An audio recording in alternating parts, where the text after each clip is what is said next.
Hello everyone, আজকে একটা video তোমাদের সাথে শেয়ার করার, মানে আমি আমার কি ফিলিং সেটাই তোমাদের সাথে শেয়ার করার চেষ্টা করছি।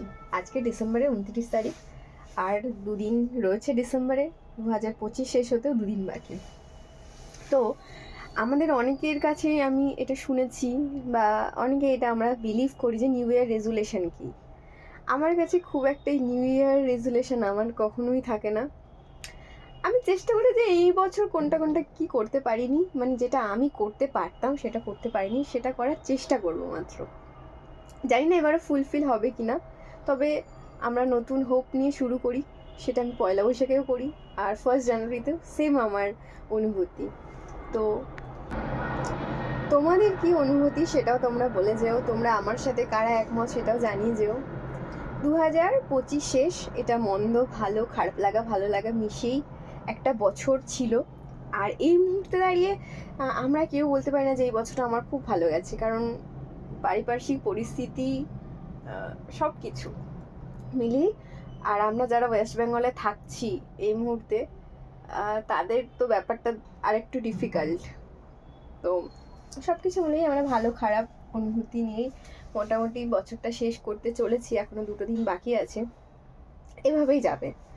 তো আমি 2025 থেকে সব থেকে বেশি যেটা আমি শিক্ষা নিয়েছি সেটা তোমাদের সাথে আজকে শেয়ার করি। সেটা হলো, আমরা অনেকেই খুব আফসোস করি যে এটা কেন হলো না, ওটা কেন হলো না। তো আমি খুব মেটেরিয়ালিস্টিক থিং যেগুলো থাকে সেগুলো নিয়ে খুব একটা বেশি আপসেট হই না, জানি এগুলো আজকে হয়নি কালকে হয়ে যাবে, হয়তো দাম বেশি দিয়ে করতে হবে, এই যা। তো আমার কাছে 2025 সব থেকে ইম্পর্টেন্ট ঘটনা যেটা আমার লাইফে ঘটেছে সেটা হলো, আমার লাইফে এরকম কিছু অপ্রয়োজনীয় মানুষকে আমি বাদ দিতে পেরেছি।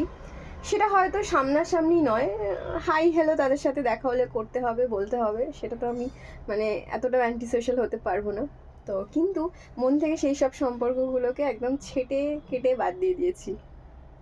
যে কিছু অপ্রয়োজনীয় মানুষ, কিছু অপ্রয়োজনীয় সম্পর্ক এই জন্যই জীবনে আসে, এটা বুঝিয়ে দেওয়ার জন্য আমাদেরকে যে তাদেরকে ছাড়া আমরা কতটা ভালো থাকি। তো এই সম্পর্কগুলো সেই কারণেই আসে, আমাদের বুঝিয়ে দেওয়ার জন্য। তারা আসে আবার ভ্যানিশ হয়ে যায়, হয়তো কেউ একটু সময় থাকে, কেউ অল্প সময় চলে যায়, কিন্তু তারা চলে যাওয়ারই।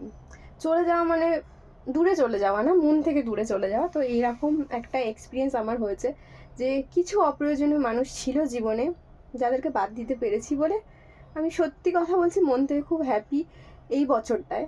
আশা করি 2026-এ আমার তাদের নামটাও নিতে হবে না, তাদের মনেও করতে হবে না, কষ্টও পেতে হবে না। তো 2025-এ এই খারাপ লাগাটা আমার এসেছিল বলে আমি 2026টা খুব ভালো কাটাবো, এবং 2025-এর লাস্টটাও আমার খুব ভালো কাটছে আপাতত। আর বাকি তো ঠিক আছে, আমার কাছে সবসময় আমার পরিবার আগে। আর যারা পরিবার সাজে বা ভালো কাছের মানুষ সাজে, তারা নিজের রঙটা দেখিয়ে দিয়েছে, সেই জন্য তাদের কাছে আমি ভীষণ থ্যাঙ্কফুল। আমি আমার জীবনে আমি ভাবি যে অল্প কটা মানুষ থাক, কিন্তু তারা সত্যিকারের মানুষ, মানে তাদের আমার প্রয়োজন, আমাকেও তাদের প্রয়োজন, এবং সেটা দিখাওয়া করার জন্য না। আমি সেই জন্য বিশ্বাস করি যে আমি কম বন্ধু থাকুক আমার, কিন্তু তারা যেন বন্ধু হয়, বন্ধুরূপে, শত্রু যেন না হয়। তো সেইটাই এখন বিলিভ করছি। আর 2025 আমি জানি না কেন এটা আমার জন্য খুব শিক্ষণীয় একটা বছর ছিল। মানে আমি একটা 2019-এ আমি অনেক কিছু শিখেছিলাম, আর একটা হচ্ছে 2009-এ আমি অনেক কিছু শিখেছিলাম। তো এটা 2000 মানে কি বলবো 29 হলে হয়তো ব্যাপারটা একরকম হতো, কিন্তু না, এটা 2025 একটু আগে আগে বুঝলাম। তো বেশ ভালো হয়েছে। তোমাদের কার কীরকম গেল বছরটা? মানে আমি ভাববো না যে আমার এই বছরটা খারাপ গেছে, আমি ভাববো এই বছরটা আমার ভালো গেছে। এইসব লোকদের থেকে আমি একটুখানি ডিস্টেন্স মেনটেন করতে পেরেছি, বা তারা আমাকে হেল্প করেছে। তারা যদি না করতো আমি পারতাম না। আমি প্রচণ্ড মানে আমার আমি কাউকে ভালোবাসি কি না বাসি, আমার প্রচণ্ড মায়া হয় মানুষের জন্য, বেসিক্যালি এটা মানুষের ক্ষেত্রে। ইভেন আমি একটা ছেঁড়া জিনিসও ফেলি না, আমার এত মায়া হয়, আমি রেখে দিই, ভাবি একটু দিয়ে পরে একটা কাজ করবো। তো সেইটার জন্য অনেক সময় মা আমাকে বকে যে এইগুলো কেন রেখে দিস, কিন্তু এটা ফ্যাক্ট, আমার প্রচণ্ড বেশি মায়া মানুষের জন্য। তো এটা আমার জন্য ডিফিকাল্ট হতো তারা যদি তাদের ফেসগুলো না দেখাতো আমার কাছে, আমার সামনে, তো একটুখানি চাপের হয়ে যেত। তাদের থেকে ডিস্টেন্সটা আমি কখনোই মেনটেন করতে পারতাম না, আমি আবার সব কিছু ভুলে যেতাম। কিন্তু না, থ্যাংক ইউ, যে বুঝিয়ে দেওয়ার জন্য যে তোমরা অপ্রয়োজনীয়, তোরা অপ্রয়োজনীয়, তুই অপ্রয়োজনীয়। Thank you.